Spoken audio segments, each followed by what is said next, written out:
காஸ்பிக் gate கஃபேவின் ஜன்னல்களில் மழை அடிக்கிறது. Neon திறந்த அடையாளம் ஒரு சைக்கடலிக் மங்கலாக மாறுகிறது. உள்ளே பழைய புத்தகங்களின் வாசனையும் காபி காய்ச்சும் வாசனையும் அடர்த்தியாக இருந்தது.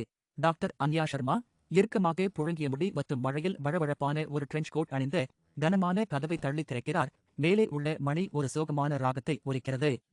அவள் அறையை ஸ்கேன் செய்கிறாள். அதன் பொருந்தாத பர்னிச்சர் மற்றும் விசித்திரமான பேட்டர்ன்ஸ் ஒரு பழக்கமான காட்சி. பேராசிரியர் குவெண்டின் கிரிபிள், குறிப்பாக சிக்கலான முடிச்சில் சிக்கிய அவரது தாடி, டிகாஃபின் நன்மைகள் பற்றி பாரிஸ்டாவுடன் கடுமையாக வாதிக்கிறார். மூலையில் இருந்த சதுரங்க பலகையின் மீது குனிந்து உட்கார்ந்த திரு ஹெம்லாக் மேலே பார்க்கவில்லை. அவரது கண்கள் ஒரு அசாதாரண தீவிரத்துடன் பளபளக்கின்றன. அன்யா அவனை நெருங்குகிறாள். ஒரு சிறிய, சிக்கலான செதுக்கப்பட்ட மரப்பெட்டி அவளது கையில் வைத்திருந்தது. டப்வர்ஸ் மூலம் இயக்கப்படுகிறது.